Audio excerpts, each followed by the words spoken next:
चलिए शुरू किया जाए। यस।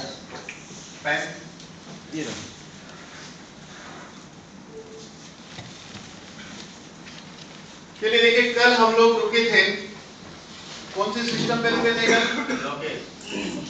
Cardiovascular system. कल हम लोग ने क्या देखा? बोन, उसके बाद GI tract, nervous system, cardiovascular system. आज हम लोग बात करेंगे इम्यून सिस्टम के ऊपर। जिस तरह हमारे शरीर में एक सर्कुलेशन सिस्टम चलती है, इसी तरह पूरे शरीर में एक इम्यून सिस्टम का नेटवर्क है, पूरे शरीर में फैली हुई है। इसको लिम्फेटिक सिस्टम या इम्यून सिस्टम कहते हैं। ये इम्यून सिस्टम का हिस्सा क्या है? जैसे कि हमारे गले में दो टॉन्सिल ग्लैंड होती है, वो इम्यून सिस्टम का हिस्सा है। टॉन्सिल ग्लैंड, थाइमस, स्प्लीन, बगल में होते हैं दो लिम्फ नोड, पेल्विक जॉइंट पे होते हैं लिम्फ नोड, और इस तरह पूरे शरीर में लिम्फेटिक चैनल फैली हुई है। इसका काम क्या है? हमें अलग अलग प्रकार के वायरस और बैक्टीरिया के सामने प्रोटेक्शन देना, ये पहला काम है उसका। दूसरा काम उसका ये है कि हमारे शरीर में से कचरे को बाहर फेंकना, जो भी टॉक्सिन है, कचरा है, इसको बाहर फेंकने का काम इम्यून सिस्टम का होता है। और तीसरा इंपॉर्टेंट काम इसका ये होता है कि जो सेल्स हमारे बॉडी के काम करके थक जाते हैं, डेड हो जाते हैं, उसको निकालने का काम भी इम्यून सिस्टम का है। तो इस तरह इम्यून सिस्टम अगर हमारी ठीक है तो हमारा शरीर डिटॉक्स होते रहता है, यानी कि टॉक्सिन निकलते रहते हैं। लेकिन टॉक्सिन की हैमरिंग इतनी है कि वो सफिशिएंट नहीं रहता है। टॉक्सिन ज्यादा डिपॉजिट हो जाने से इम्यून सिस्टम वीक हो जाती है, जिस माहौल में हम जीते हैं। इन दिनों हमने क्या देखा है कि बार बार छोटी छोटी बीमारी में लोगों को एंटीबायोटिक खानी पड़ती है। क्यों ऐसा हो रहा है? क्योंकि इसमें प्रॉब्लम वहां से शुरू हुआ था जिसने इसकी थियरी ढूंढी थी। आपको पता है जर्म थियरी किसने ढूंढी थी? लुईस पास्चर, बराबर। लुईस पास्चर ने जर्म थियरी ढूंढी और लोग जर्म के पीछे रिसर्च करने लगे, जम कर। और इस रिसर्च में हुआ ये कि जैसे जैसे दवाई ढूंढी गई, वैसे वैसे स्ट्रॉन्ग वायरस, हाइब्रिड वायरस आते गए। क्योंकि वायरस देखिए ऐसा है, सेम कहानी कॉकरोच की है, सेम कहानी मच्छर मारने की है। कि पहले मच्छर मारने के लिए हम जो यूज करते थे, एक जेट मेट लगा दी, कुछ समय के बाद वो काम नहीं करता है, क्योंकि काफी मच्छर मरते हैं, लेकिन बची हुई जो उसकी जनरेशन है, नस्लें है, वो उससे इम्यून हो जाती है। फिर थर्ड जनरेशन और इम्यून हो जाती है, फिर वो चलता नहीं है, उससे स्ट्रॉन्ग निकालना पड़ता है, उससे स्ट्रॉन्ग, उससे स्ट्रॉन्ग। सेम कहानी खेत में होती है कि भाई खेत में भी कीटाणु मारने के लिए दवाई यूज की गई, फिर वो भी धीरे धीरे पहले और स्ट्रॉन्ग और स्ट्रॉन्ग और स्ट्रॉन्ग, ऐसे करते करते आज हालत ये है कि हर फूड केमिकल वाला मिल रहा है।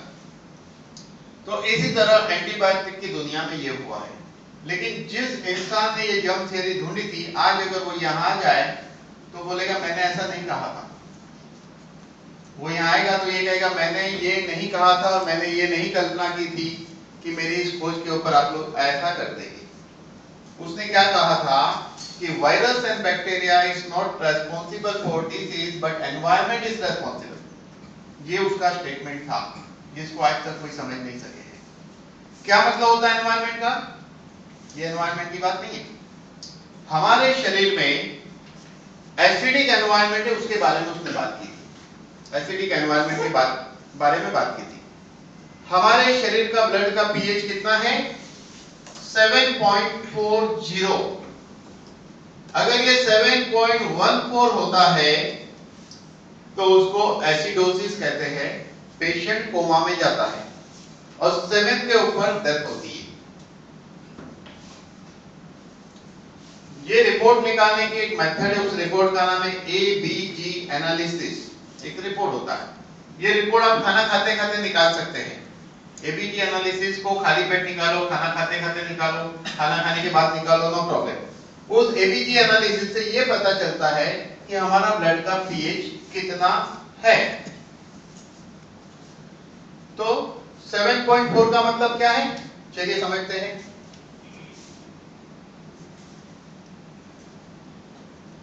से लेकर 7 तक यहाँ एसिडिक माना जाता है और यहाँ अल्कलाइन माना जाता है, बराबर। तो कोई भी चीज का पीएच होता है, जैसे कि शैम्पू वो अच्छा होता है जिसका पीएच अप्रोक्सीमेटली 5.5 हो, उससे बाल झड़ते नहीं है। फिर कितना महंगा खरीदा वो इंपॉर्टेंट नहीं है, नो डाउट एक अच्छी क्वालिटी का होना चाहिए, लेकिन पीएच सबसे इंपॉर्टेंट रखता है। स्किन के कई प्रोडक्ट होते हैं उसमें भी पीएच इंपॉर्टेंस रखता है। इसी तरह एक यूरिन टेस्ट में भी लिखा रहता है पीएच 6.3, रिएक्शन एसिडिक बाजू में मेंशन है। यानी कि कोई भी चीज का चेकिंग में काउंटिंग बिलो 7 आता है उसको कहते हैं एसिडिक, और 7 के ऊपर आता है उसको अल्कलाइन कहते हैं। पीएच यानी कि काउंटिंग एनालिसिस है एसिड और अल्कलाइन का, उसको पीएच कहते हैं। अब थियरी ऐसी है कि हम लोग जो भी खाना खाते हैं वो सारा फूड एसिडिक होता है। अभी हमने सुबह में क्या खाया? और खाया। मेंदू वड़ा नहीं खाया? मेंदू वड़ा भी खाया। सांभर खाई, चटनी खाई, चाय और कॉफी पी, ये अभी नाश्ता था। तो हम लोग जो भी खाना खाते हैं एसिडिक होता है। फिर आऊंगा वापस खाने पे। जो भी खाते हैं एसिडिक है ऐसा मान के चलो। तो हम लोग एसिडिक खाना खाते हैं, इसकी वजह से होता यह है कि हमारे शरीर में एसिड लेवल बढ़ता है। ऊपर वाले ने ऐसी सिस्टम बनाई है कि हमारे बॉडी का ब्लड अपना पीएच 7.4 मेंटेन करने के लिए सेल से अल्कलाइन लेता है। अगर सेल अल्कलाइन नहीं देगा तो वो मुसीबत में पड़ेगा। इसलिए सेल एक लिमिट तक अल्कलाइन देता है, उसके बाद कहता है कि अब मैं नहीं दूंगा, नहीं तो मैं मुसीबत में पड़ूंगा। उस वक्त हमारे शरीर में एक बहुत अद्भुत घटना होती है। ऊपर वाले ने ऐसी एक अरेंजमेंट रखी है, और वो घटना ये है कि फैट सेल प्रोड्यूस होते हैं। मोटापा सिर्फ एसिडिटी होता है, फैट सेल प्रोड्यूस होते हैं। वो फैट सेल का काम है एसिड को स्टोर करना।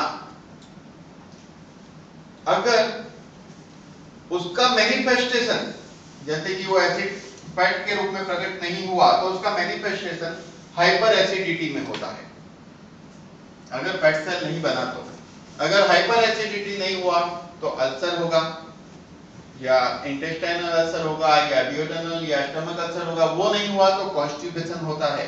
कॉन्स्टिपेशन भी एसिडिटी है, कॉन्स्टिपेशन भी एसिडिटी है, लेकिन हम वो ऊपर डकार आने वाली एसिडिटी को एसिडिटी समझते हैं। ये बड़ी प्रॉब्लम है।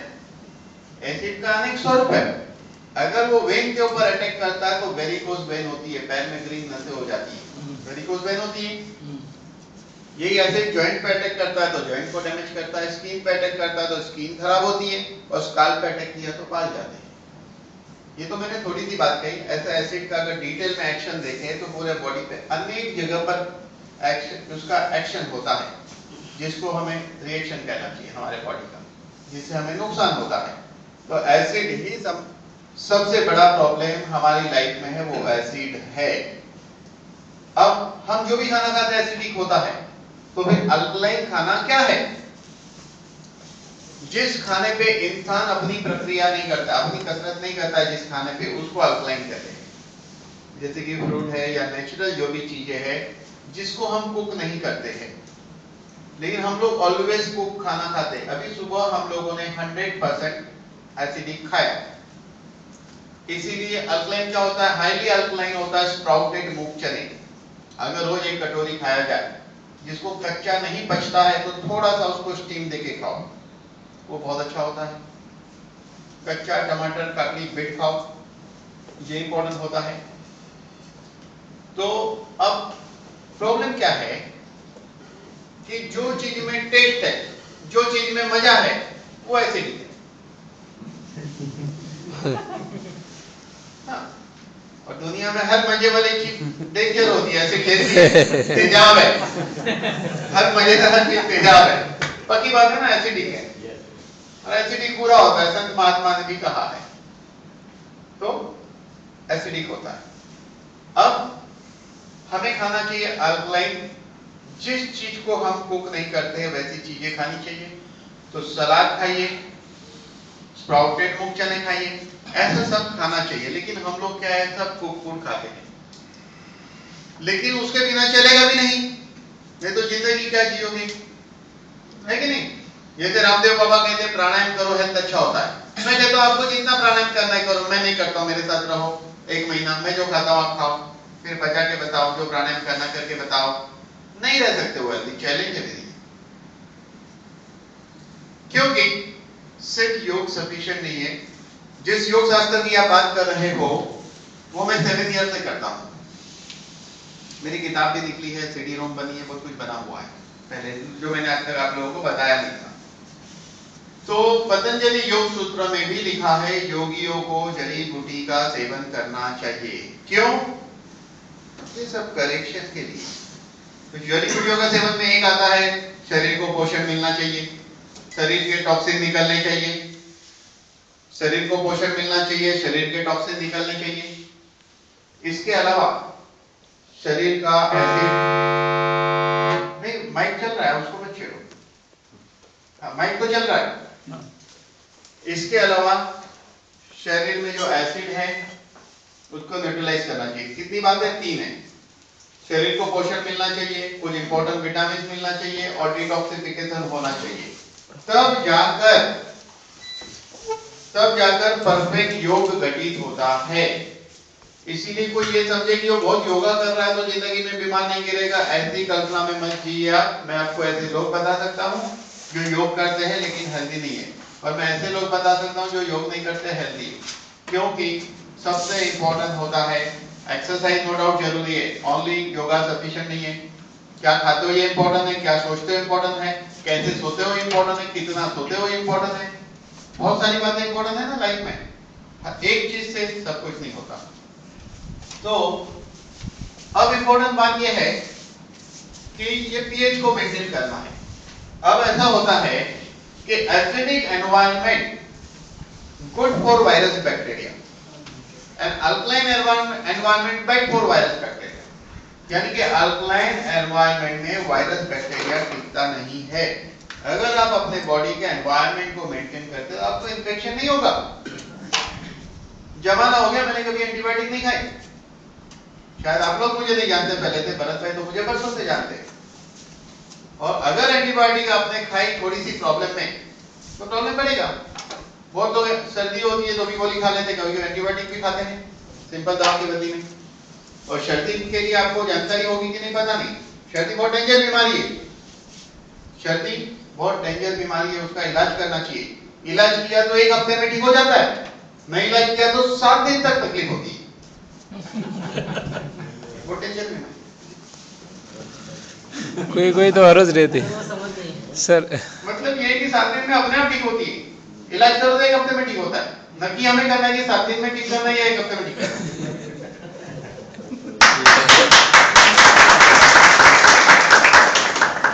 ये प्रैक्टिकल बात है, आप कभी देखिएगा, आप दवाई लेते हो तो भी 7 दिन लगता है, दवाई नहीं लेते हो तो भी 7 दिन लगता है। क्योंकि बॉडी खुद ही ठीक करती है, टॉक्सिन निकल रहा है बॉडी का, निकल जाने दो ना, क्यों उसको लपड़े में डालते हो। सर्दी कोई बड़ी बीमारी नहीं है कि इलाज करना ही चाहिए, ऐसा कुछ नहीं। सर्दी में तो सिंपल है, गर्म पानी पीजिए, खाना चेंज कर दीजिए, कच्चा फूड खाइए, थोड़ा कम खाइए, तली हुई चीज मत खाइए, मसाला मत खाइए, इतना चेंज करो ना तो 7 दिन भी नहीं लगेगा, 5 दिन में ठीक हो जाए। जस्ट चेंज फूड हैबिट, अपने आप सर्दी ठीक होता है। उसको दबाने की कोशिश मत करो, उसको ओपन मत करो, उसको कोऑपरेट करो, तो 3 दिन में जितना निकलना निकल जाएगा। म्यूकस है, जो भी है कचरा है निकलेगा बाहर, क्योंकि ऊपर वाले ने खाने के लिए एक रास्ता दिया है, निकालने के लिए अनेक रास्ते दिए हैं, है कि नहीं।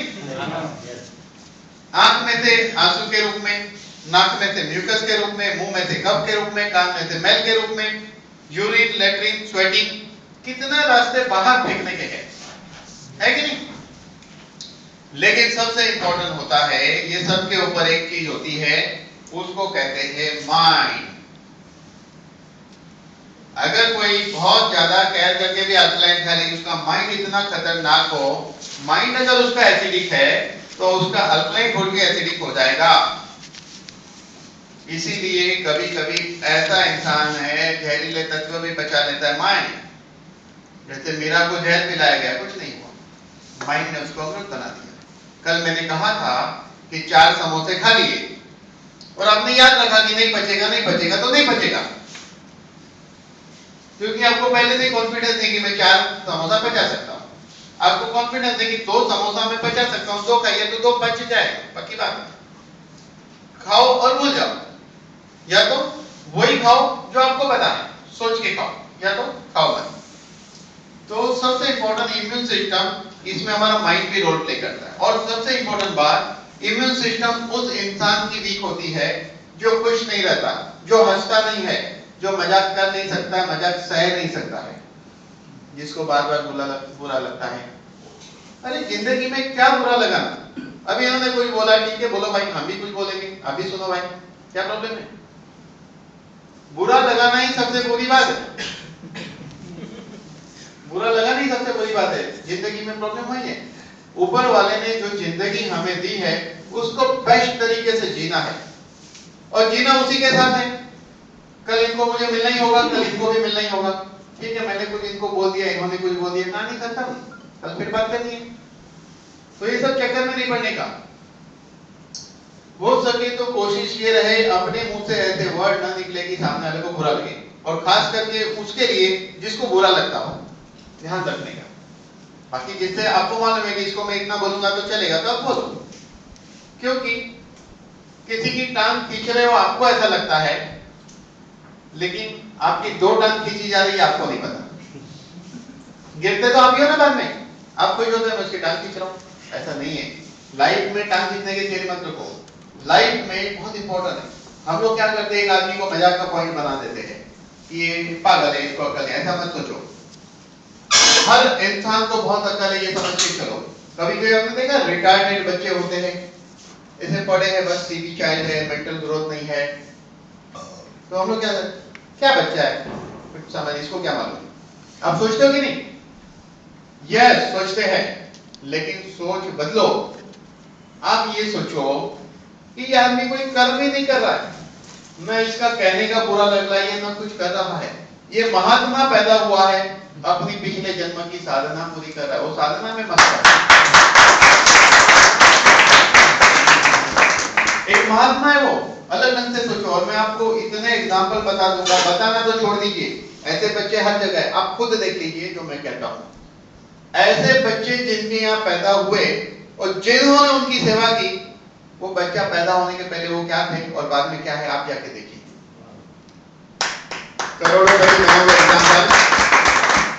करोड़ोंपति बने हुए एग्जाम्पल मैंने देखे हैं, लेकिन जिन्होंने सेवा नहीं की उनको बुरे हाल में भटकते भी हमने देखा है।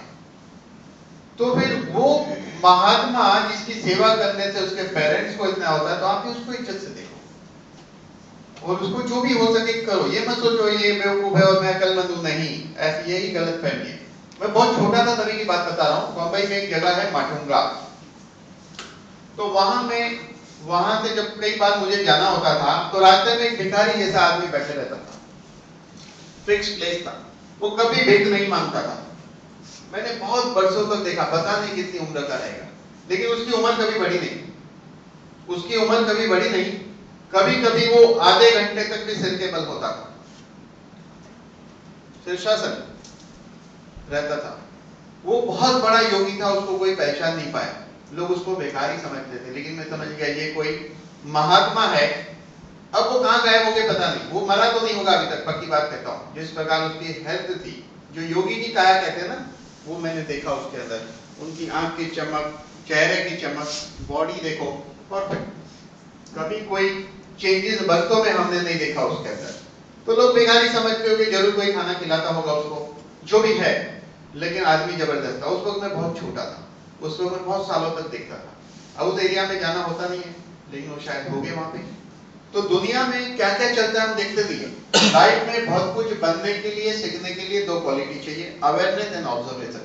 अवेयरनेस एंड ऑब्जर्वेशन बहुत इंपॉर्टेंट चीज होती है, लेकिन हम ना अवेयर होते हैं ना ऑब्जर्व करते हैं, हम तो बेहोश होते हैं हमेशा, नशे में होते थे।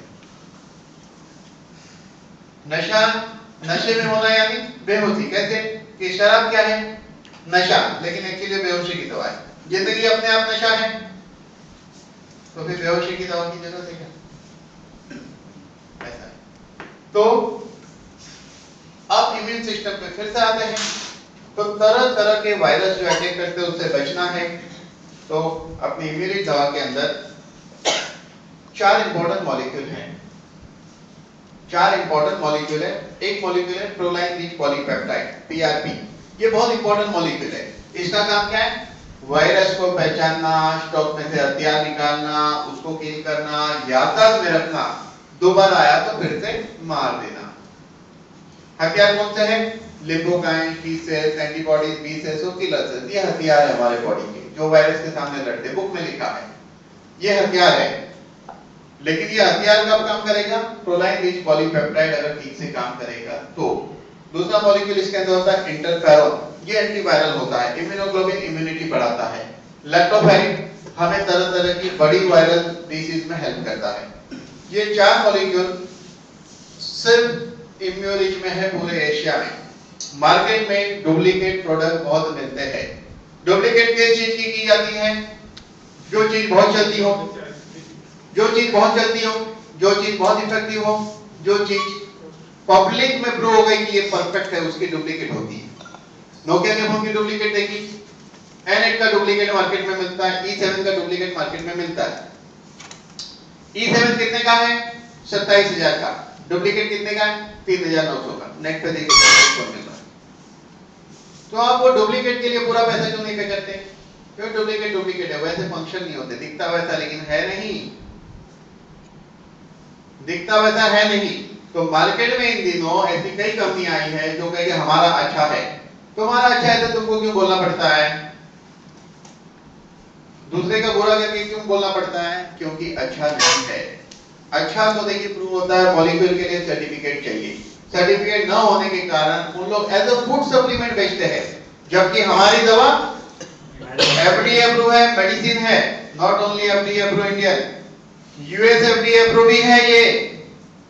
यानी कि अपनी दवा इसमें ये जो मॉलिक्यूल जो है अपनी कंपनी बुक में लिख कर देती है। और सबसे बड़ी बात, कंपनी के खुद एमडी बोलते हैं ये मॉलिक्यूल है, चेयरमैन बोलते हैं ये मॉलिक्यूल है। क्यों बोलेंगे? है तो बोलेंगे ना। ये तो कानून में फंस सकता है कि नहीं आदमी? फंस सकता है।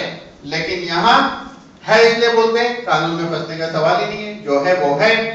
इसीलिए बहुत इंपॉर्टेंट बात है कि इन दिनों 2-3 कंपनी गुजरात में भी मूवमेंट कर रही है डुप्लीकेट प्रोडक्ट को लेकर। बातों में भी, यहां तक कि धन्वंतरी के प्लान की भी बुराई की जाती है।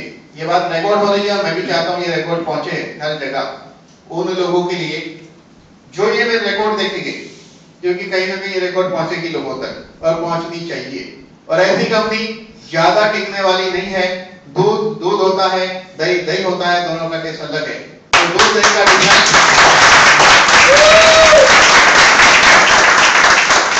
तो ये जो डिफरेंस है थोड़े दिन में लोगों को पता चल जाएगा। इसीलिए काश आप लोगों को भी ऐसी कंपनी से पाला पड़ सकता है। हो सकता है कि आपको भी कन्विंस किया जाए। ये ओपनली मैं इसलिए कहता हूं कि आप ही लोग धन्वंतरी के वो फाउंडर मेंबर है, वो पिलर है।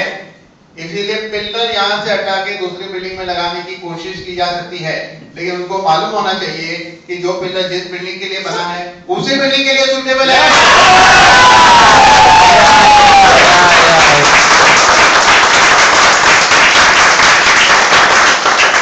बहुत इंपॉर्टेंट बात है, क्योंकि किसी और के बिल्डिंग से कोई और बिल्डिंग बनाई ही नहीं जाती है और वो बिल्डिंग टिकती भी नहीं है, वो पिलर भी बेकार हो जाएगा।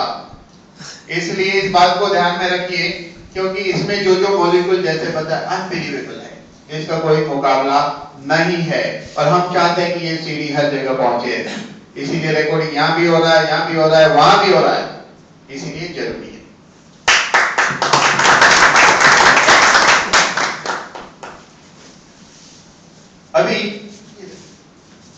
अभी हमने क्या देखा? लिम्फेटिक सिस्टम देखा। अभी हम लोग बहुत इंपॉर्टेंट एक सिस्टम पे बात करने वाले हैं, उसका नाम है एंडोक्राइन सिस्टम। Endocrine system. तो हमने अभी देखा इम्यून सिस्टम देख लिया, अभी हम देखेंगे एंडोक्राइन सिस्टम।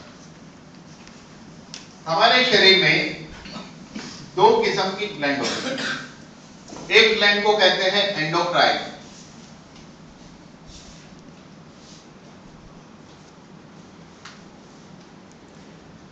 और दूसरे को कहते हैं एक्सोक्राइन।